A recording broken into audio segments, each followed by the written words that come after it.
අපි අද ගිය පාර එපිසෝඩ් 1 වල නවත්තපු තැනින් සාකච්ඡාව පටන් ගමු.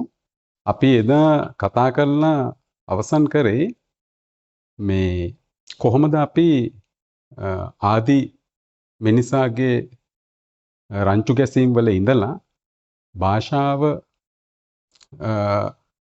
සොයාගන්න තුරු භාෂාවට ඇතුල් වෙන තුරු තත්ත්වය ගැන අපි කතා කරා. එතකොට ඒකෙදි අපිට හම්බ වුණා භාෂාවෙන් තොර කිසියම් සිතීමක් පැවතුනා කියන එක. කොග්නිෂන් එක. කොග්නිෂන් එක තිබිලා තියෙන ලැන්ග්වේජ් එකට කලින්. අද අපි සාකච්ඡා කරන්නේ origins of subjectivity. ඒ කියන්නේ human subjectivity එකේ මූලාරම්භය. ඒකම තමයි අපි කලින් හැඳින්වුවේ primal clinical structures කියලා. මේ primal clinical structures කියන එක ලකානියන් අදහසක්. මේ primal කෑල්ල මම ඇඩ් කරපු එකක්. මේ ලකානියන් සයිකෝඇනලිසිස් වල මේ ආදිවාසීන්ගේ මනෝවිශ්ලේෂණය පිළිබඳ කිසිම න්‍යායක් අන්තර්ගත වෙන්නේ නැහැ. ඒක සම්පූර්ණ වැරදි භාවිතයක්. එහෙම මේ නූතන අර්ථයෙන් තියෙන ලකානියානු කන්ටෙක්ස්ට් එක ආදිවාසීන්ගේ මානසික මේ ක්ලිනිකල් ස්ට්‍රක්චර්ස් ඇනලයිස් කරන්න පාවිච්චි කරන එක. මේක මම මේ සබ්ජෙක්ටිවිටි එක ෆෝම් වෙන්නේ කොහොමද කියන එක වටහා ගන්න කරන ප්‍රබන්ධාත්මක ප්‍රවේශයක්. ඒකත් එක්කලා ලොකු සීරියස් වැඩක් කරන්න බෑ. අපි ඒක අර පෙඩගොජිකල් මේ ටූල් එකක් විදිහට තමයි පාවිච්චි කරන්නේ. ඒ කියන්නේ යමක් තේරුම් කරන්න කිසියම් නොපැවතුණු අවස්ථාවක් නිකන් thought experiment එකක් වගේ එකක් කිරීමක්. අපි දැන් සරලව ගම්මු. දැන් අපි ගිය එපිසෝඩ් එකේ සාකච්ඡා කරා භාෂාවෙන් තොරව කිසියම් සිතීමක් සත්වය තුල තිබුණා කියන එක. මනුෂ්‍යයා තුලත් තිබුණා කියන එක. ඒ කියන්නේ අපි කොහොමද perceptions වලට react කරලා අපේ cognition එක වර්ධනය වුණේ. ඕක යුවල් නොආ හරාරි පවා එයාගේ පොතේ තියෙනවා සේපියන්ස් පොතේ cognition revolution කියලා සම්පූර්ණ විශාල පරිච්ඡේදයක්. එතකොට ඒ සියල්ල සම්පින්ඩණය කරපු අදහසක් ගැන තමයි අපි දැන් මේ කතා කරලා අවසන් කරේ පළවෙනි එපිසෝඩ් එකේදී. දැන් අද අපි බලමු මේ කියන සබ්ජෙක්ටිවිටි එක. ඒක අපි අර ඩික්ෂනරි මීනින් එකෙන් ගන්න බැරි දෙයක්. අපි ඉදිරි දෙක සාකච්ඡා කරමු. දැනට අපි ඒකේ ව්‍යුහය මොකක්ද කියන එක වටහා ගන්න සරල උදාහරණ කීපයකට යමු. දැන් මම කැමති ගේන්න උදාහරණයක් අපට සුලභ. සාමාන්‍යයෙන් පවුල් වල ඉන්න ළමයි එකම දෙමව්පියන්ගේ එකම පරිසරයේ එකම පාසල් වලට යන එකම සංස්කෘතික තත්වයන් තුල සමහරලාට ආගමික සමාජීය තත්ත්ව ඔක්කොම තියෙද්දි මේගොල්ලෝ වැඩිහිටියන් බවට පත් වෙද්දි මේගොල්ලන්ගේ අනන්‍යතාවන් වෙනස් වෙනවා. කෙනෙක් සමහර වෙලාවට කීකරු ළමයෙක් වෙන්න පුළුවන්. අනිත් ළමයා දඩබ්බර ළමයෙක් වෙන්න පුළුවන්. එතකොට තව ළමයෙක් ඉන්න පුළුවන් කිසියම් ආකාරයක අවනතභාවයකුත් තියාගෙන නමුත් තමන්ගේ අවශ්‍යතාව වෙනුවෙන් ඉතා සූක්ෂමව ඒ දේවල් මැනිපුලේට් කරන જાති. ඔය වගේ චරිත තුනක් තමයි සාමාන්‍යයෙන් අපට මිනිස් ප්‍රජාව ඇතුලේ හමු වෙන්නේ. මේවයි වෙනස්කම් මීට වඩා ව්‍යාකූල අවස්ථා නැහැ කියන්නේ මම. නමුත් පොදුවේ අපට හම් වෙන දරුවෝ සාමාන්‍යයෙන් එක්ක කීකරුයි, එහෙම නැත්නම් අකීකරුයි, එහෙම නැත්නම් ඒ අතරමැද අවස්ථාවක් කිසියම් කීකරුකමක් පෙන්වමින් යම් යම් දේවල් උපක්‍රමශීලීව තමන්ගේ අවශ්‍යතාවයන් වෙනුවෙන් ක්‍රියාත්මක වෙන ළමයි. දැන් මේක ඇහුවම ඕගොල්ලෝ කවුරුවත් හදිස්සියෙම වගේ මේකත් එක්කලා දුරදිග හිතන්න එපා තමන්ගේ දරුවෝ ගැන, වටපිටේ ඉන්න ළමයි ගැන අරක මේක. මොකද මේක මම පාවිච්චි කරන්නේ කිසියම්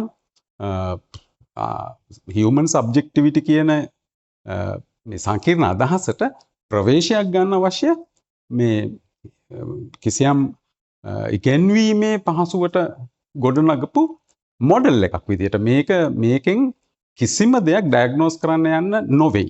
එතකොට මේක අපි පාවිච්චි කරන්නේ සාමාන්‍ය මේ චිත්ත පරීක්ෂණයක් විදිහට. ඒ කියන්නේ thought experiment එකක් විදිහට. එතකොට ඔය කියන කැටගරිස් තුන මට වැදගත් වෙන්නේ මේ කියන ළමයි තුන් දෙනා සමාජයේ අපිට පොදුවේ මුණ ගැහෙන කාරණය ඉවොලූෂනරි සයිකොලොජි ඇතුලේ අපිට ප්ලේස් කරන්න පුළුවන්ද කියන එක. ඒ කියන්නේ ඒකත් ඒ thought experiment එකේම කිසියම් අවධියක්.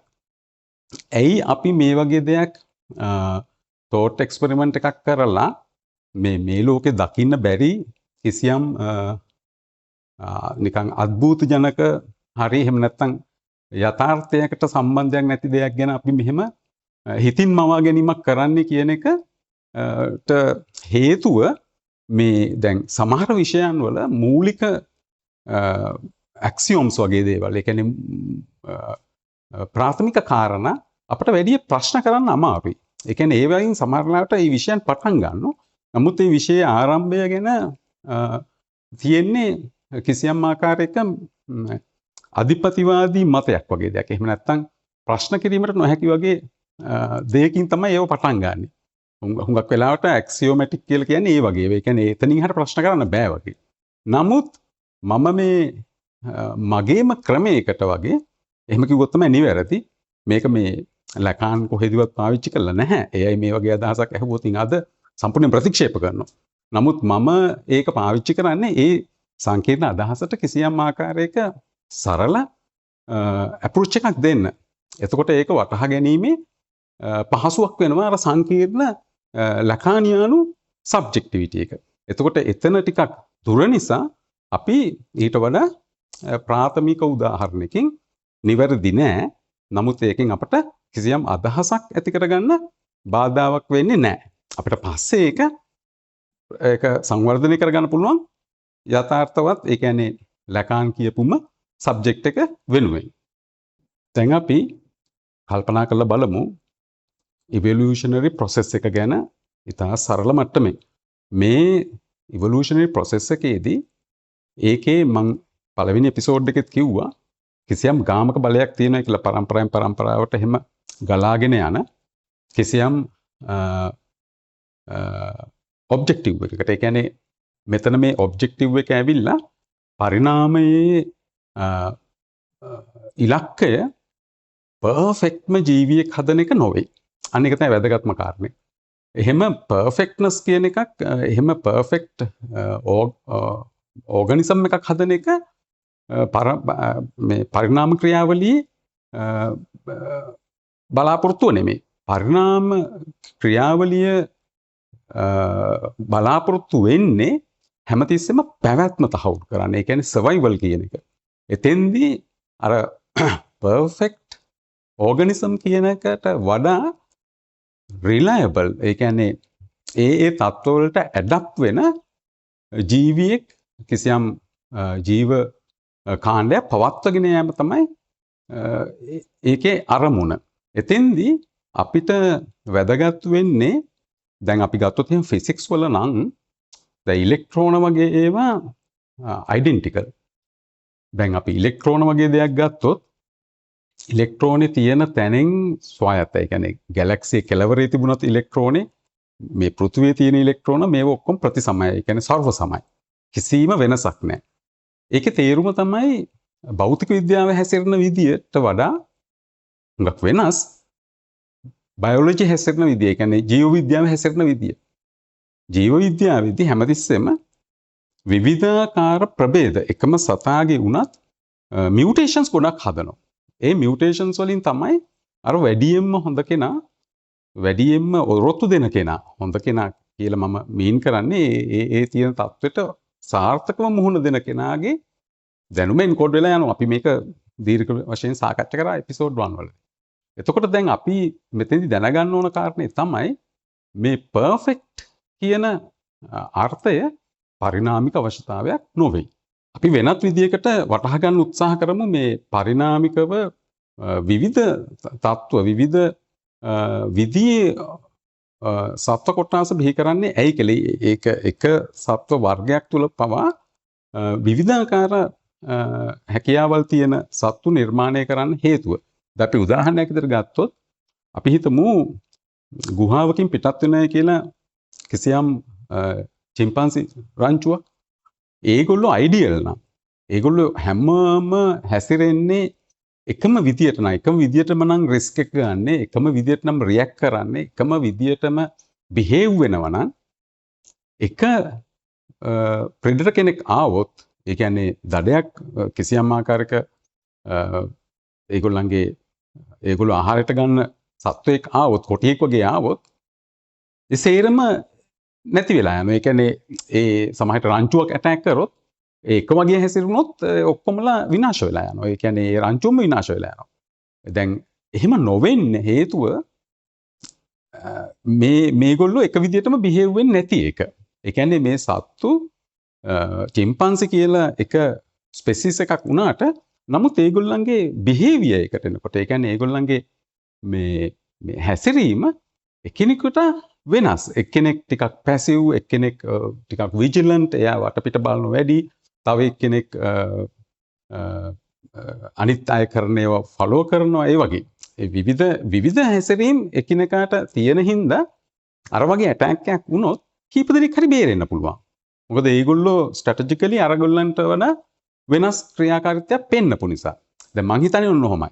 එතකොට අපි ඒ ආකාරයෙන් තමයි වටහා ගන්නේ මේ ඉවොලූෂනරි ප්‍රොසෙස් එකේ ඇයි මේ තරම් විවිධ කාණ්ඩ විවිධ වර්ගවල මියුටේෂන්ස් හටගන්නේ කියන එක. ඒක අපි දැන් කල්පනා කරන සයිකික් ස්ට්‍රක්චර්ස් වලට බලපෑවද කියලා අහන එක තමයි මගේ රිසර්ච් ප්‍රොබ්ලම් එක. ඒ කියන්නේ මම අහන්නේ ඒ වගේ හැසිරීම් විසින් කොග්නිෂන් එක ඇතුලේ, ඒ කියන්නේ භාෂාවට කලින් අපේ යම් රියැලිටි එකට අපි කියන්නේ සත්තු ෆේස් කරපු විදිය ස්ට්‍රක්චර්ඩ් වුණාද ඒ අයට වෙනස් විදිවලට කියලා. මේක හරි වැදගත් ප්‍රශ්නයක්. අපිට මොකද ක්ලිනිකල් ස්ට්‍රක්චර්ස් වල ඔරිජින්ස් කියලා එකක් මේ ලැකානියනු මනෝවිශ්ලේෂණයේ කොහෙවත් නැහැ. එහෙම එකක් අධ්‍යයනය කළාම නැහැ. මම දන්න තරමින්. ඒතකොට මට එහෙම දෙයක් සොයාගන්නත් බැරි වෙලා තියෙනවා. මම එහෙම මේ ඔරිජින් එකක් ප්‍රබන්ධයක් නිර්මාණය කරන්නේ අපට වඩා පහසුවෙන් මේ සංකල්ප අඳුන ගන්න. මේවා ඇත්තමද? එහෙම හේතු හින්දා මානසික කියන්නේ අපේ සයිකික් ස්ට්‍රක්චර්ස් වෙනස් වුණාද? ඒවට රිසර්ච් තියනවාද? ඒවට ඒ වගේ හැසිරීම් කොහෙන්ද අපි එවිඩන්ස් ගන්නෙ? ඒ වගේ හැසිරීම් ෆොසිල් ගත වෙනවද? ඔය ඉතින් අපි ඒව පිළිගන්න වෙනවා. ඒ කියන්නේ ඒ හැසිරීමේ මේ ෆොසිල් ගත වුණයි කියලා කියන්න බෑනේ. ෆොසිල් ගත වෙන දේවල් තියෙනවා, නොවන දේවල් තියෙනවා. දැන් භාෂාව වගේ දෙයක් ශබ්ද කරපුවා ඒගොල්ලන්ගේ යම් හැසිරීම් ෆොසිල් ගත වෙන්නේ නැහැ. ෆොසිල් ගත වෙලා තියෙන ඇටකටුවේ. නේ අපිට ඒවයින් පුළුවන් කතන්දර ගොඩනගන්න ඒව කරන විශේෂඥයෝ ඉන්නවා. එතකොට දැන් මම කියන්නේ එහෙම මේ ග්‍රවුන්ඩඩ් එවිඩන්ස් වලින් නෙමෙයි. අර කතාව මුලින් පටන් ගත්තා වගේ මේක තෝට් එක්ස්පෙරිමන්ට් එකක්. ඔය අපි අහමු දැන් ඒ ප්‍රශ්නෙම වෙනස් ස්වරූපකින් දැන්. ඇත්තටම විද්‍යාත්මක සාක්ෂි තියෙනවද විවිධ සත්තු විවිධ ආකාරයේ මානසික හැසිරීම් කන්ටිනියු කරපු. ඒ කියන්නේ කිසියම් ආකාරයක විද්‍යාත්මක නිරීක්ෂණයන් තියෙනවද කියන එක. ඒ කියන්නේ සත්ව කාණ්ඩ ඒගොල්ලන්ට අනන්‍ය වෙච්ච සයිකික් ස්ට්‍රක්චර්ස් වලින් භාෂාවකින් තොරව හැසිරීම් පිළිබඳ. ඒකේ තේරුම එහෙම පරිණාමිකව ආවනම් ඒ විදිහේ ඇඩැප්ටේෂන්ස්, ඒ කියන්නේ යම් කොග්නිටිව් ස්කිල්ස්. දැන් අපි ගත්තොත් එහෙම සමහර කපුටන්ට අපි සාමාන්‍ය ව්‍යවහාරදිත් කියන ඒගොල්ලෝ හරි ඥානවන්තයි කියලා. ඒගොල්ලන්ට යම් ගැටලු විසඳීමේ හැකියාව තියෙනවා කියලා. එතකොට අපි දන්නවා ඒගොල්ලන්ට අපේ වගේ සබ්ජෙක්ටිවිටි එකක් නැහැ කියලා. අපි හිතන පෙළඹිලා තියෙනවා. හැබැයි ඒගොල්ලන්ට ඇති ඒගොල්ලන්ගේම අනන්‍ය වෙච්ච සබ්ජෙක්ටිවිටි එකක්. ඒක අපිට එච්චර වැටහෙන්නේ නැතිව වෙන්නත් පුළුවන්. එතකොට එහෙම නැහැයි කියලා කියන්නත් බෑ. හැබැයි ඒගොල්ලන්ගේ සමහර හැසිරීම් වල තියෙනවා අර භාෂාවකින් තොරව කොග්නිටිව් ප්‍රොසෙස් එක ඇතුලේ ආපු ආවේනික ක්‍රියාකාරීත්වයක්. එතකොට අපි ගත්තොත් එහෙම චිම්පන්සිස් ලගේ එහෙම ඒගොල්ලොත් කිසියම් ආකාරයක හයිරාකිකකට ඉන්න කියන්නේ කිසියම් කණ්ඩායම් ගත වුණාම හැසිරීම් වල තියෙනවා පොඩි පොලිටිකල් කන්ට්‍රෝල් එකක්. කියන්නේ නායකයන්ට ගරු කරනවා, ඒගොල්ලන්ගේ ඔපිනියන් එක ගන්නවා, ඒ වගේ. එතකොට දැන් අනිකුත් සත්ව කණ්ඩායම් තුලත් මේ වගේම පොදු ලක්ෂණ අනන්‍ය ලක්ෂණ පොදු ලක්ෂණ වල අනන්‍ය ලක්ෂණ තිබිලා තියෙනවා. ඒවා විද්‍යාත්මක සාක්ෂි සහිතයි. ඒකේ තේරුම තමයි මේ භාෂාව නැතුව සබ්ජෙක්ටිවිටි එක කිසියම් ආකාරයකින් ඕගනයිස් වෙලා තියෙනවා ඒගොල්ලන්ගේ. ඒ කියන්නේ එක්ස්ටර්නල් රියැලිටි එකත් එක්කලා ඒගොල්ලන්ගේ ඇතුළ කිසියම් ආකාරයකට සංවිධානය වෙලා තියෙනවා ඒගොල්ලන්ගේ පැවැත්ම තහවුරු වෙන විදියට. දැන් මෙතෙන්දී මම පැහැදිලිව කියන්න ඕන කාරණයක් තියෙනවා. මම කියන්නේ නැහැ මේ ඒ රංචු වල මම අර මුලින්ම කිව්වා වගේ කිසියම් ආකාරයකින් ඒ රංචුවේ වැඩිහිටි කොටස් වලට කීකරුව ඉන්න අය නියුරොටික් ස්ට්‍රක්චර් එක තියෙනවා. එහෙම නැත්නම් අකීකරු අය සයිකොටික්. එහෙම නැත්නම් මේ දෙකේ අතරමැද view එක ඉන්න අය pervert කියලා කියන්නේ නැහැ. ඒක මම ක්ලේම් කරන්නේ නැහැ. එහෙම ක්ලේම් කරන්න බෑ. මොකද ඒ ලකානියන් ක්ලිනිකල් ස්ට්‍රක්චර්ස් කියන ඒවා එහෙම ඇප්ලයි කරන්න බෑ behaviors දිහා බලලා. අංක 1. දෙවෙනි එක එහෙම කවදාකවත් මේ අපි ඒ වගේ හඳුන්වා නිකන් social norms ඇතුලේ discussions ඇතුලේ අපි ওই වචන පාවිච්චි කරාට ඒ diagnostic route එකක් තියෙනවා. ඒ කියන්නේ ඒකේ methodology එකක් තියෙනවා. ඒ methodology එකෙන් තමයි අපි මේ වගේ clinical structures investigate කරන්නේ, diagnose කරන්නේ.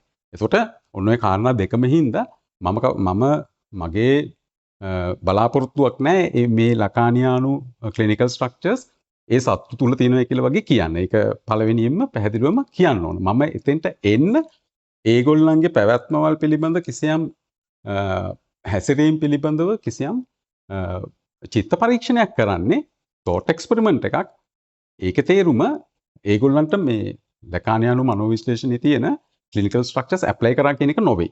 මම ඒ clinical structures වලට කිසියම් trait එකක් තියෙනවද behaviors ඇතුලේ කිසියම් trace කරන්න පුළුවන් ලකුණක් තියෙනවද කියන එක ගැන හිතන්න පෙළඹවීමක් පමණයි. ඊළඟට තව කාරණයක් වැදගත් කියන්න මම මෙන්න මේ ආකාරයේ ක්ලේම් එකකුත් මම කරන්නේ නැහැ. මොන වගේ ක්ලේම් එකක්ද? මේ clinical structures කියනවා evolutionary trace එක එනවයි කියලා. එහෙම එකක් නෙවෙයි. මම මේක මේ evolutionary track එකේ මේ චිම්පන්සි හරි කිසියම් සත්ව කණ්ඩායම් හරි පාවිච්චි කරලා යෝජනා කරන්නේ එහෙම හැසිරීම් තිබුණා නම් ඒක කොග්නිෂන් එක ඇතුළට යන්න පුළුවන් කියන එක විතරයි. මම කියන්නේ නැහැ මේ සබ්ජෙක්ට් එක ඉවොල්ව් උනේ පරිණාමෙත් එක්ක කියලා. කියන්නේ පරිණාමිකව සයිකික් ස්ට්‍රක්චර්ස් ඉවොල්ව් වුණා කියන එකට එවිඩන්ස් නැහැ. මේ කියන්නේ පරිණාමිකව එන්නේ බයොලොජි එක එන්නේ. සයිකොලොජි එකක් නෙමෙයි. එතකොට ඒ ගැන මට ඊට වඩා කියන්න මම දන්නෙත් නෑ ඇත්තටම. මම දන්න තරමින් එහෙම මේ ලකාන්වත් කවුරුවත් එහෙම මේ ඉවොලූෂනරි ප්‍රොසෙස් එකට ඇප්ලයි කරලා නෑ හියුමන් සබ්ජෙක්ටිවිටි එකේ ෆෝමේෂන් එක. මේ මම කරන කිසියම් ආකාරයක පැහැදිලි කිරීම උදෙසා ගන්න දෙයක් පමණයි. ඒක නැවත අවධාරණය කරන්න ඕන. එතකොට දැන් අපි ඔය කිසියම් ආකාරයක clinical structures පිළිබඳ පූර්වජ පැවතුණු අයගේ හැසිරීම් වලින් එන්කෝඩ් වුණාද කොග්නිෂන් එකට කියලා අපි එකෙන් අදහසක් ගන්න හදුනේ ඡායාත්මක මේ අපි වර්තමානයේ අපි අපිට තියෙන දැනුමට ඒ කියන්නේ සබ්ජෙක්ටිවිටි එකේ දැනුමට ඒක සම්බන්ධ කරන්න පුළුවන්. ඒක ඇවිලු කල්පිතයක් පමණයි. ඒ කියන්නේ කල්පිතයක් පමණයි. ඒක කොහොමද ග්‍රවුන්ඩ් කරන්නේ? එහෙම නැත්නම් ඒකට කොහොමද එවිඩන්ස් හොයන්නේ කියන එක රිසර්ච් ක්වෙස්චන් එකක්. ඒක ඕපන්. ඒක විසඳන්න මට බෑ. මගේ ප්‍රයත්නේ ඒක නොවේ. මම නමුත් ඒ විදිහට ඒක ආගියු කරා. ඒම රිසර්ච් ගැප් එකක් එතන තියෙනවා. අපට ඕන නම් පුළුවන් ඒ ගැන මොකක් හරි විදියකින් ඒ ගැන වැඩිදුර අධ්‍යයනය කරන්න.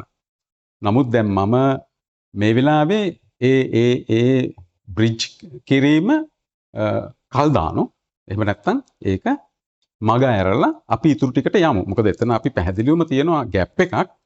ඒක විසඳන්න මේ වගේ පොඩි වැඩසටහනකින්වත් මගේ මේ තියෙන දැනුමෙන්වත් ඒක කරන්න බෑ කියලා මම තේරුම් ගන්න නිසා.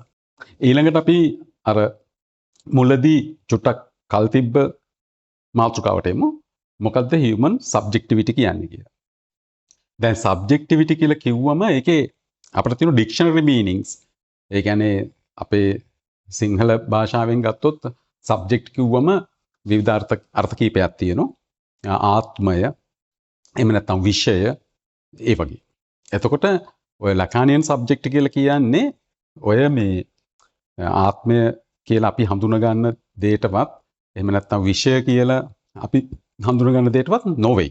ඒකට තියෙන වෙනමම පැවැත්මක්. ඒ කියන්නේ ඒකේ ස්ට්‍රක්චරල් ඩෙෆිනිෂන් එකක් තියෙන්නේ. ඒක අපි ආත්මයට හරි විෂයට හරි ඒක පරිවර්තනය කරන්න ගියොත් යම් ආකාරයකින් අපි ඩිස්ට්‍රැක්ට් වෙනවා ඒකේ ඔරිජිනල් මීනින් එකෙන්. මම ඒ හින්දා ඒක නිකන් ලකානියන් සබ්ජෙක්ට් කියලාම කියන්නම්. ඒකට සිංහල වචන නොදා. ඒක වඩා පහසුයි අපිට. අපි දැන් අපේ ඉදිරි වැඩ කටයුතු වලට අපි මේ ලකානියන් සබ්ජෙක්ට් කියන එක සාමාන්‍යයෙන් සබ්ජෙක්ට් කියලා අරගෙන ඒකට අපි අර්ථයක් දී ගමු. ඒක හරියට කිසියම් ආකාරයක බාහිර යථාර්ථය ඔබ්ජෙක්ටිව් රියැලිටි එක අපි මනස තුල ඕගනයිස් කරගන්න විදිය, ඒක අපි සංවිධානය කරගන්න විදිය, සැකැස්ම වගේ දේවල් ඔක්කොම එකතු කරපු අදහසක් විදියට අපි සරලව හිතමු. ඒ කියන්නේ අපි සබ්ජෙක්ටිවිටි කියලා කියන්නේ බාහිර යථාර්ථය ග්‍රහණය කරගෙන ඒක සංවිධානය කරගන්න තියෙන කිසියම් යාන්ත්‍රණයක්, කිසියම් ප්‍රොසෙස් එකක් විදියට අපි ඒක දැනට සරලව තියාගමු. අපි ඒකේ ලකානියන් අර්ථ ඒකේ කීපයක් තියෙනවා. ඒවා අපි පිළිවෙලින් ඉගෙන ගමු ඉදිරියේදී. අපි මේ සංකීර්ණ අවස්ථාවලට යමු. මේ සරල අවස්ථාවෙන් අපි එතෙන්ට සම්බන්ධ වෙමු. දැනට අපි හිතමු සබ්ජෙක්ටිවිටි කියලා කියන්නේ, human subjectivity කියන්නේ බාහිර යථාර්ථය අපේ සයිකික් රියැලිටි එක ඇතුළට ගන්න, ඒක පවත්වා ගන්න, ඒක සංවිධානය කරගන්න උපක්‍රමයක් කියලා. එහෙම නැත්නම් process එකක් කියලා. සබ්ජෙක්ට් කියලා කියන්නේ process එකක් කියලා අපි හිතමු. අපි තව විදියකින් බලමු ඔය සබ්ජෙක්ටිවිටි කියන එක පොඩ්ඩක් විෂුවලයිස් කරගන්න. අපිට ඒක වටහා ගන්න පුළුවන් තව ආකාරයකට ගන්න. ඒ කියන්නේ දැන් අපි හිතමු මේ කන්දක් තියෙනවා කියලා. මෙහෙම අපි ඉස්සරහා කන්දක් තියෙනවා. මේ කන්ද දිහා අපි හිතමු කැමරා 3ක් අරගෙන 3 දෙනෙක් ඒක ෆොටෝග්‍රාෆ් කරන්න යනවා කියලා. එතකොට ඒ 3 දෙනා පාවිච්චි කරන ලෙන්ස් අපි හිතමු 3ක් කියලා. ඒ ලෙන්ස් 3 සමහරට එකක් වෙන්න පුළුවන් වයිඩ් ඇන්ගල් ලෙන්ස් එකක්, අනිත් එක වෙන්න පුළුවන් පෝර්ට්‍රේට් ලෙන්ස් එකක්, අනිත් එක වෙන්න පුළුවන් ටෙලිෆොටෝ ලෙන්ස් එකක්. දැන් මේ තුනෙන් ප්‍රොඩියුස් වෙන ඉමේජස් 3ක් තියෙනවා එකම කන්ද ගැන. එතකොට මේ ඉමේජස් 3 අතර තියෙන එකකට එකක් වෙනස් වෙච්ච ස්වරූපේ අපිට හඳුනා ගන්න පුළුවන් අර එළියේ තිබුණු කන්දේ ඡායාව ඕගනයිස් වුණු ආකාර 3ක්. ඒ අර ලෙන්ස් එකේ ක්‍රියාකාරීත්වය නිසා. එතකොට අපිට වටහා ගන්න පුළුවන් අන්න ඒක ඇනලොජිකලි සමානයි පුද්ගලයාගෙන් පුද්ගලයාට සබ්ජෙක්ටිවිටි එක වෙනස් කරනවා. නමුත් දැන් සබ්ජෙක්ටිව් කියලා කිව්වම සාමාන්‍යයෙන් පිළිගන්නේ ඒ පුද්ගලයා මත රඳා පවතිනවා කියන එක. එහෙම නැත්නම් පුද්ගලයාගේ ඒක අර සාමාන්‍ය භාවිතේ ආත්මීයත්වයත් එක්කලා එහෙම එකක් නොවේ මේ කියන්නේ. මේ කියන්නේ එක්ස්ටර්නල් රියැලිටි එක ඕගනයිස් වෙන විදිය ඇතුලේ මයින්ඩ් එකේ. එතකොට ඒක තමයි සබ්ජෙක්ටිවිටි කියලා අපි සරල අර්ථයෙන් වටහා ගන්න. ඒ කියන්නේ එහෙම සිදුවන වෙනසක්. ඒ කියන්නේ බාහිර යථාර්ථය සංවිධානය වන ආකාරය පිළිබඳ. එතකොට දැන් ඕකෙන් තව දේවල් ඩිරයිව් කරන්න යන්න එපා. ඒක මම පාවිච්චි කරන ඇනලොජි එකක් විදියට. දැන් මේ කාචවල උත්තලද අවතලද එහෙම ප්‍රශ්න අහන්න එපා. දැන් එහෙම ප්‍රශ්න සම්බන්ධයක් නෑ. මම දැන් මේකේ කියන්නේ අර බාහිර යථාර්ථය කොහොමද සංවිධානය වෙන්නේ කියලා. ඒකට මේ කාචවල වෙනස්කම් තියෙනවා. නමුත් ඒක මේ අපේ සබ්ජෙක්ටිවිටි එකට කොහොමද මනසේ කාච තියෙන්නේ? ඒ වගේ දැන් එහෙම ප්‍රශ්න මතුවෙනවා සමහර වෙලාවට. අපි අර පෙඩගොජිකල් ටූල් එකක් විදිහට ගත්තම යම්කිසි මෙටාෆර් එකක්, ඒ මෙටාෆර් එක තව සර්ජිකල් ප්‍රොසෙස් වලට දාන්න යනවානේ. ඉතින් ඒකේ අපි නොමග යනවා. ඒ කියන්නේ අපි කතා කරන විෂය අපිට වටහා ගන්න ඕන තැනින් විතැන් වෙනවා. මම මේක කිව්වේ ඇනලොජිකලි. එතකොට අපි තේරුම් ගන්න ඕන දේ තමයි different minds ඒ කියන්නේ එකිනෙකාගේ වෙනස් මනස් විසින් external reality එක map කරන විදිහේ වෙනස්කම් තියෙනවා. එතකොට ඒ වෙනස්කම් එක තමයි අපි subjectivity එකේ වෙනස විදිහට අපි අඳුනගන්නේ ඒක. ඊළඟට මේ subjectivity කියලා කියන්නේ අපි දැන් කවුරු හරි කෙනෙක් ප්‍රශ්න කරොත් අර ලෙන්ස් එක නිසා නේද ඉමේජ් එක වෙනස් වුනේ එහෙනම් ලෙන්ස් එක නේද සබ්ජෙක්ටිවිටි එක වගේ අපිට එහෙම අහන්න බෑ මේ අපි කතා කරන සබ්ජෙක්ටිවිටි එක එහෙම මේ උපකරණයක් එහෙම නැත්නම් ඔබ්ජෙක්ට් එකක් ෆිල්ටර් එකක් එහෙම නැත්නම් කණ්ණාඩියක් නැත්නම් දර්පණයක් එහෙම එකක් නෙමෙයි ඒක කිසියම් එෆෙක්ට් එකක් ඒ කිසියම් ආකාරයක ප්‍රොසෙස් එකක් ඒක හරියට නිකන් සර්කිට් එකක් තියෙනවා ඒකේ විදුලිය යනවා එහා පැත්තේ ස්පීකරයක් තියෙනවා රේඩියෝ සිග්නල් එකක් කැප්චර් කරලා මියුසික් එකක් ඇහෙනවා.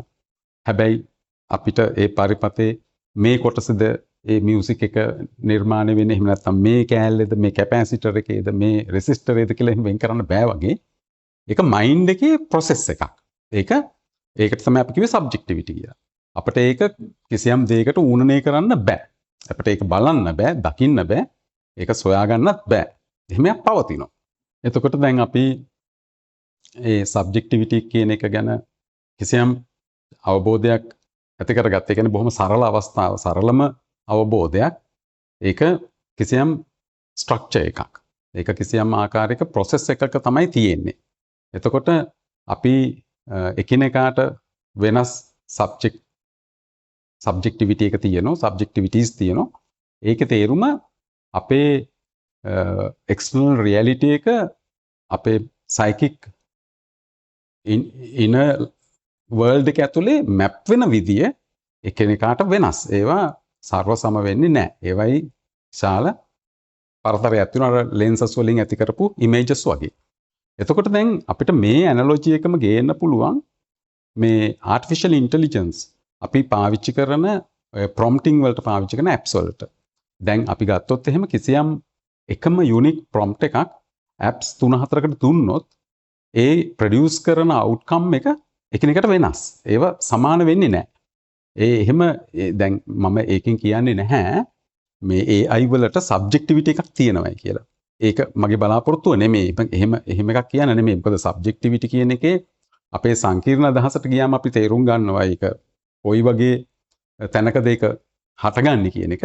නමුත් මේ මම උත්සාහ කරේ මෙතන අපේ අර සබ්ජෙක්ටිවිටි එකේ විසින් ඕගනයිස් කරන එක්ස්ටර්නල් රියැලිටි එකේ තියෙන විවිධත්වය වගේම දෙයක් ආටිෆිෂල් ඉන්ටෙලිජන්ස් වල අපි එකම යුනික් ප්‍රොම්ප්ට් එකක් අපි විවිධ ඇප්ස් වලට දුන්නොත් එන අවුට්කම්ස් වල වෙනස්කම් තියෙනවා.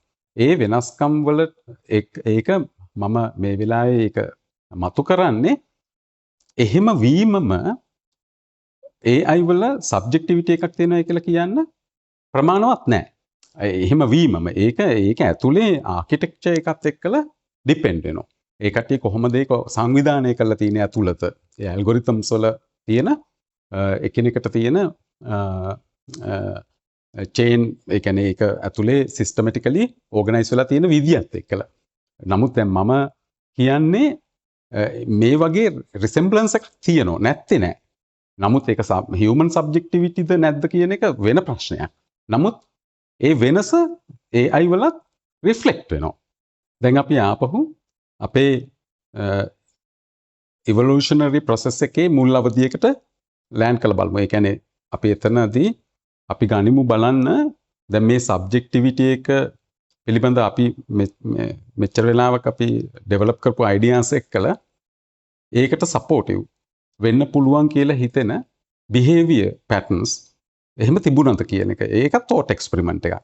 එතකොට ඒ ගැන එවිඩන්ස් ඒක ග්‍රවුන්ඩ් කරන්නේ කොහොමද මොන රිසර්ච්ද තියෙන්නේ වගේ දේවල් අපි ඒ දුරට යන්නේ නැහැ. අපි අලුත් ප්‍රශ්නයක් විදිහට මේක ගොඩනගනවා. ඒ කියන්නේ මේක අලුත් රිසර්ච් ප්‍රොජෙක්ට් එකක් විතර ගම්මුකෝ. එතකොට ඒ නිදහස අපිට තියෙනවා. ඒ ගැන කිසියම් ආකාරයක අපිට කැමති විදිහට ඒක එක්ස්පෙරිමන්ට් කරන්න මනසින්නේ. ඒ නිදහස තියෙනවා. එතකොට දැන් අපි ගත්තොත් එහෙම රංචුවක චිම්පන්සි එක තරුණ චිම්පන්සියෙක් කිසියම් කටයුත්තක යෙදෙනකොට අපි උදාහරණයක් විදිහට ගත්තොත් එයයි ඒගොල්ලෝගේ තියෙන එකතු කරපු පළතුරු ටිකක් තමන්ගේ ආහාරයට ගන්න වගේ පෙළඹෙන වෙලාවක එයා අනිත් අයගේ රෙකග්නිෂන් එක බලාපොරොත්තු වෙනවා නම් එහෙම නැත්නම් එයා අනිත් අයගේ අවසරයෙන් ගිහිල්ලා ආහාර ගන්නවා නම් වගේ අවස්ථාවක්. එතකොට ඒක ඇවිල්ලා ඒ රංචුවේ ඒ වගේ අය ඉන්න පුළුවන්. එහෙම ඉන්න පුළුවන්. එතකොට තව චිම්පන්සියෙක් ඉන්න පුළුවන්. එහෙම වැඩිහිටියන්ගේ එහෙම නැත්නම් කුඩා අයට ආහාර ලැබුණද නැද්ද? වැඩිහිටියන්ගේ අනුමැතිය ලැබුණද නැද්ද? කියලා පරීක්ෂාවකින් තොරව ඍජුවම ගිහිල්ලා ඒ ආහාර පරිභෝජනය කරන චිම්පන්සියෙකුත් ඉන්න පුළුවන්. ඒ වගේ චිම්පන්සි ටිකක් ඉන්නත් පුළුවන් ඒ රංචුවේ. දැන් තව චිම්පන්සියෙක් ඉන්න පුළුවන්. එයා අනිත් අයගේ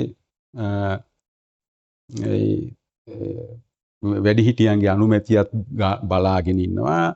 ඊට පස්සේ නමුත් එයයි දන්නවා අනිත් අයටත් කෑම ඕන කියලා. නමුත් එයයි අරගොල්ලන්ටත් රෙස්පෙක්ට් කරන ගමන් එයගේ ආහාරය සමහරලාට පොඩි ළමයෙකුට නොලැබුණත් එයාගේ ටික එයා අරගෙන යන්න පුළුවන්. නමුත් මේක චුට්ටක් වෙනස් අර දෙන්නගේ හැසිරීමට වඩා. දැන් එහෙම වඳුරොත් ඉන්න පුළුවන්. ඒ වගේ මේ චිම්පන්සි ඉන්න පුළුවන්. එතකොට දැන් මම මේක අපි නිකන් ඉන්ඩක්ටිව් විදියට නේ ඉන්ඩක්ෂන් එකක් විදියට මම මේ කරන්නේ. එතකොට ඔය හැසිරීම් තුන ඇත්තටම අපේ වර්තමාන සමාජයටත් යම් තාදුරකට අදාළයි. ඒ කියන්නේ මම නැවත අවධාරණය කරන්න ඕන මේ බිහේවියර්ස් දිහා බලලා ඒගොල්ලෝ නියුරොටික්ද හිස්ටරික්ද පර්වර්ට්ද කියලා කියන එක ලකානියානු මෙතොඩොලොජි එක නොවේ. ඒක කරන්නේ ඩයග්නෝසිස් එකක් හරහා. අපේ නමුත් අපේ කොමන් නිකන් සාමාන්‍ය ව්‍යවහාරයේදී මිනිස්සු කැමති බිහේවියර්ස් දිහා බලලා ඒවා රිෆ්ලෙක්ට් වෙන මේ සයිකෝඇනලිටික් නොෂන්ස් වලින් ඒව පැහැදිලි කරන්න ඒක ඒ කියන්නේ ලකානියන් කොන්ටෙක්ස්ට් එකට අනුව වැරදි වුණාට ඒක එහෙම වෙනවා. සාමාන්‍යයෙන් මිනිස්සු එහෙම කරනවා. මම කියන්නේ ඒ භාවිතය කිසියම් දුරකට සමාජීය වශයෙන් එහෙම ඇඩප්ට් වුණාට ඒ කියන්නේ සාමාන්‍ය ව්‍යවහාරයේදී එහෙම කටයුතු කරාට ඒක න්‍යායානුකූලව වැරද්දක්. එහෙම වැරදි එහෙම ඒ වචන පාවිච්චි කරන එක මොකද අපි සාමාන්‍ය මිනිස්සු දිහා බලලා ඔයයට හෙපටයිසිස් ඔයයට මේ සිරෝසිස් එහෙම කියන්නේ නැහනේ. ඒක ඩයග්නෝස් කරන ප්‍රොසීජර් එකක් තියෙනවා. ඉතින් ලකානියන් සයිකෝඇනලිසිස් ඇතුළේ ඒ අදාළ ක්ලිනිකල් ස්ට්‍රක්චර්ස් ඩයග්නෝස් කරන්න. එහෙම නැත්නම් එයා ඩිසයින් එක කොහොමද යාට රිලේට් වෙන්නේ? එයාගේ ප්‍රශ්නේ කොහොමද විසඳන්නේ කියන එක ඒක මේ ක්ලිනිකල් ප්‍රොසෙස් එකක්. ඒක අපිට නිකන් මෙහෙම කෙනෙක් ඇවිල්ලා ප්‍රශ්න කියනකොටම ඔයයිට තියෙන සයිකෝසිස් ඔයයි මෙහෙම කරමු කියලා එහෙම කරන්නේ නැහැ. එහෙම භාවිතයක් නැහැ. ඒක ගැන නැවත කියන්න ඕන. දැන් අපි දැන් සාකච්ඡා අපි දැන් මේ කතා බහ කරපු දේවල් කිසියම් තැනකට ගේමු. අපි දැන් මුලින්ම දැනගත්තා ඔය ක්ලිනිකල් ස්ට්‍රක්චර්ස් වල යම් ව්‍යුහාත්මකව එන්න පුළුවන් දේවල් හැසිරීම් වශයෙන් ගන්න පුළුවන් දේවල් ඒක ඇත්තටම අයත් වෙන්නේ බිහේවියරල් සයිකොලොජි කියන එකට. නමුත් අපිට මේ ලකානියන් සයිකෝඇනලිසිස් ඇතුලේ එන සාකච්ඡා වෙන සබ්ජෙක්ටිවිටි එකට කිසියම් රූට්ස් තිබුණද අතීතින්. ඒ කියන්නේ අපේ ප්‍රයිමල් බිහේවියර්ස් ඇතුලේ කියන එක ඒ කියන්නේ කොග්නිෂන් එක ඇතුලෙන් ආපු අපි පැහැදිලිවම දන්නවා කොග්නිෂන් එක ඇතුලේ දේවල් පරිණාමිකව වෙනස් වුණේ පැවැත්ම සඳහා. ඒක මේ අපේ මානසික ව්‍යුහයන් ඒ කියන්නේ සයිකික් ස්ට්‍රක්චර්ස් වල ඉවොලියුෂන් එකක් ගැන නොවේ. නමුත් ඒක සිද්ධ වෙන්නේ වෙනස් තලයක වෙනස් ස්වරූපයක. ඒ කියන්නේ මෙන්ටල් මොඩියුල්ස් අපේ නිර්මාණය වෙන්නේ අතීතය තුල පරිණාමික අවශ්‍යතා මත, සර්වයිවල් අවශ්‍යතා මත. එතකොට ඒක ඇතුලේ භාෂාවකින් කන්ට්‍රෝල් වෙන එහෙම නැත්නම් භාෂාවක් තුල ස්ථානගත වෙන ඕගනිසම් එකක් ඒ කියන්නේ කිසියම් ජීවියෙක් ගැන පරිණාමික සාක්ෂියක් නැහැ. ඒ කියන්නේ අපි දැනගන්න ඕන පරිණාමික ක්‍රියාවලිය තුලම සිද්ධ වෙන්නේ කොග්නිටිව් ඩෙවලොප්මන්ට් එකක්. ඒ කියන්නේ ඒක DNA වලින් එන්කෝඩ් වෙලා හැසිරීම තුලින් එළියට එන කටයුත්තක්.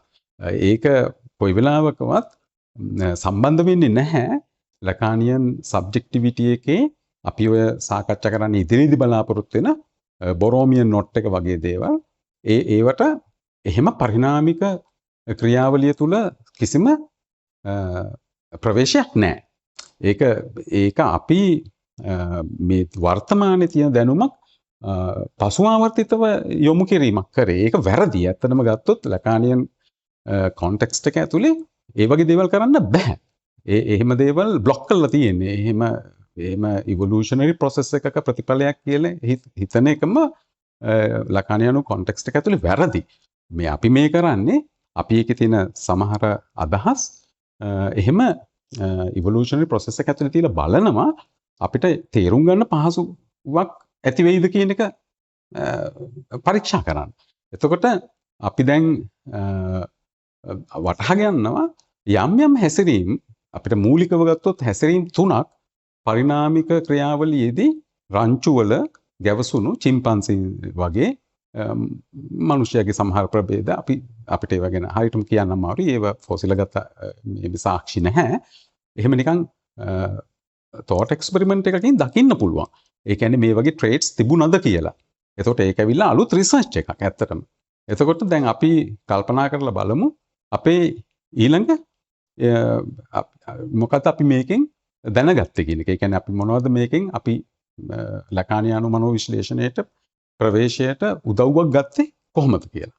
අපි දැන් කල්පනා කරමු මේ සබ්ජෙක්ටිවිටි කියන එක කිසියම් ආකාරයකින්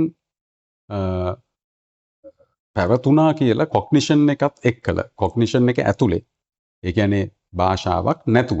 දැන් භාෂාවක් ආවට පස්සේ අපි භාෂාවක් ඒ කියන්නේ මේ කිසියම් අපි ගමු අපේ පහසුවට ප්‍රාග්මානවෙක් ඒ මානවය භාෂාව භාවිතා කළා කියලා.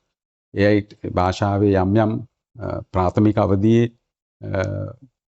ඇඩප්ට් වීමක් වුණා කියලා හිතන්න. එතකොට එයාට එනවා මීට කලින් අයට නොතිබ්බ කිසියම් ආකාරයක අවස්ථාවක් තමා කවුද කියලා ප්‍රශ්න කිරීම. ඒ කියන්නේ ඒ භාෂාවකින් තොරව අපට හිතන්න බෑ දැන් කොග්නිටිව් ඒ කියන්නේ ඉවොලූෂනරි ප්‍රොසෙස් එකේ ඉන්නේ අපේ සර්වයිවල් වලටනේ. සර්වයිවල් වලින් ආපු ඉන්ස්ටින්ක්ට් වලින් අපිව පැවැත්ම උදෙසා ගයිඩ් කරාට අපි කවුද? අපිට හෙටක් තියෙනවද? අපි හෙට මොනවද කරන්නේ? ලැජ්ජාවකට පත් වෙනවද? කිසියම් කෙනෙක් ඉන්සල්ට් කරොත් මොකක්ද අපේ රියැක්ෂන් එක? ඕ වගේ දේවල් තියෙන විදියක් නැහැ. ඒ කියන්නේ බේසික් මේ සර්වයිවල් වලදී ඒවා අදාළත්වයක් නැහැ. එහෙම ඒවා එන්නේ නැහැ භාෂාවකින් තොරව. ඒ කියන්නේ භාෂාව ආපු ගමන් මේ සියලුම ඒ සයිකික් තිබුණු ඉන වර්ල්ඩ් එක සම්පූර්ණයෙන්ම වෙනස් විදියකට ස්ට්‍රක්චර් වෙන්න පටන් ගන්නවා. ඒක එහෙම වෙන්න ඕන. ඒ භාෂාවෙන් වෙන්නේ ඒක. එතකොට ඒ පුද්ගලයන් ඒ භාෂාවට ඇතුල් වුණාට පස්සේ ඒ අයගේ එක්ස්ටර්නල් රියැලිටි එක වෙනස් වෙන්න පටන් ගන්නවා. තමන්ගේ අභ්‍යන්තර රියැලිටි එකත් වෙනස් වෙන්න ගන්නවා. ඒ කියන්නේ තමා කවුද තමන් කියන හැඟීම හට ගන්නවා. ඒ කියන්නේ අපි නැවතත් ගත්තොත් අර ඊගෝ කියන එකක් ගේ මූලාරම්භය වෙන්නේ මේ භාෂාවට ඇතුල් වීමෙන් කියලා අපිට හිතන්න පුළුවන්. එතකොට ඒ සියලු කාරණාවලදී තීරණාත්මක වෙන්නේ මෙතුවක්කල් රියැලිටි එක අපි through අපි හරහා අපිව එන්කෝඩ් කරමින් තිබුණු හුඟක් හෙමින් සිදුවමින් තිබුණු ප්‍රොසෙස් එකක් දැන් අපට භාෂාව හරහා අපට කෘතිමව ඒ කියන්නේ අර ප්‍රොසෙස් එක නැචරලි වෙන දේ අපි කෘතිමව ඒක අපට ඉමේජින් කරන්න පුළුවන් වෙනවා. ඒ කියන්නේ අපිට රිප්‍රසන්ට් කරන්න පුළුවන් වෙනවා බාහිර යථාර්ථය. ඒ කියන්නේ අපේම එන්ගේජ්මන්ට් එකෙන්. අර ඉස්සෙල්ලා වෙන්නේ නිකන් ඕටෝනෝමස් වගේ. ඒ කියන්නේ අපි හිතලා නෙමෙයිනේ DNA වල ලියවෙන දේවල් තීරණය කරේ. ඒක කරේ ඊටාම හිමින් විශාල කාලයක් යමින් විවිධ මියුටේෂන්ස් හරහා ඕටෝනොමස් වෙච්ච වැඩක් ඒක. ඒ කියන්නේ ඒ නොලෙජ් එක එම්බොඩිමන්ට් වෙනවයි කියන එක. නමුත් දැන් භාෂාව හරහා අපිට ලැබෙනවා ඊට වඩා වේගයෙන් එක්ස්ටර්නල් රියැලිටි එක අපි ඇතුලේ රිප්‍රසන්ට් කිරීමේ හැකියාව. එතකොට දැන් භාෂාවට ඇතුල් වීම ඇතුලේ දේවල් ප්‍රශ්න කිරීමේ හැකියාව, ඉමේජින් කිරීමේ හැකියාව සහ විශ්ලේෂණය කිරීමේ හැකියාව නොඑක් දේවල් අපිට අත් කරගන්න ලැබෙනවා. ඒ භාෂාවට ඇතුල් වීම නිසා. ඒ කියන්නේ භාෂාව විසින් අපේ මනසේ තිබුණු අර ඉමේජස් විතරක් තිබුණු ඒ ක්ෂේත්‍රයට කිසියම් සිම්බොලික් එකක් ඇතුල් වෙනවා. අපි සිම්බොලික් කියලා කියන ලකානියන් ටර්මිනොලොජි එකේම එන්නේ භාෂාව සහ නීතිය. ඒ කියන්නේ භාෂාව විසින් ඊළඟට අපිව පුහුණු කරනවා, අපේ මනස පුහුණු කරනවා ඒ භාෂාවේ නීතිවලට අනුගත වෙන්න. එතකොට නීතිය කියන දේ ඇතුල් වෙනවා මේ බයොලොජි එක ඇතුළට. ඒ කියන්නේ ඉවොලූෂන් එක අරන් ආපු බයොලොජි එකෙන් දැන් අපි ඇතුල් වෙනවා නීතිය කියන එකට, ඒක සිම්බොලික් එකට. ඒක සම්පූර්ණයෙන්ම වෙනස් පරිවර්තනයක්. මේ පරිවර්තනය තමයි භාෂාවෙන් ඇති කරන මේ එෆෙක්ට් එක තමයි නැවත වතාවක් ඒක රිෆ්ලෙක්ට් වෙන්නේ අපේ සංස්කෘතිය, මොරැලිටි එක, ඒ කියන්නේ අපේ සදාචාරාත්මක හැසිරීම්, අනන්‍යතා, එතකොට බල ව්‍යූහ, පොලිටික්ස්, එතකොට ඒවයි වැඩි දුරට ගියාම දාර්ශනික ප්‍රශ්න, මේ හැම දෙයක්ම අපට ප්‍රොසෙස් කරගන්න ලැබෙන්නේ මෙන්න මේ භාෂාවේ සංකේත ලෝකයට මනසක් ඇතුල් වීමෙන් පස්සේ. ඒ කියන්නේ මනුෂ්‍ය ශිෂ්ටාචාරය සම්පූර්ණයෙන්ම පරිවර්තනය වෙන්න බලපාන්නේ මේ භාෂාවේ ඇතුල් වීම. භාෂාවට ඇතුල් වීම. දෙපැත්තටම වෙන්න පුළුවන්. අපි දැන් ඊළඟ කොටසින් සාකච්ඡා කරමු මේ භාෂාවට ඇතුල් වීම, ඒ කියන්නේ ප්‍රාථමික අවධියේදී කොහොමද මනුෂ්‍යයාව ප්‍රිපෙයාර් කරේ ස්පීකින් සබ්ජෙක්ට් එකක් විදිහට. ඒ කියන්නේ දැන් අපි සිතීමේ ක්‍රියාවලිය ඕටෝනෝමස් විදියට ආවා, කොග්නිෂන් එක හරහා දේවල් සිද්ධ වුණා, ඉන්ස්ටින්ක්ට් වලින් වැඩ කරා, ඊට පස්සේ සිම්බොලික් එක ප්ලාන්ට් වුණා ඔළුව ඇතුලේ. දැන් එයාට ඉමේජින් කරන්න පුළුවන්, ප්‍රශ්න කරන්න පුළුවන්, හිතන්න පුළුවන්, සිහිනක් දකින්න පුළුවන් කියලා හිතමු මේ වෙලාවේ. දැන් අපි බලමු මෙයා ස්පීකින් සබ්ජෙක්ට් එකක් බවට පත් උනේ කොහොමද? ස්පීකින් වලදී මොකද්ද ඊළඟට වෙන්න තිබුණු විපර්යාස කියන එක අපි ඊළඟ කොටසින් බලමු.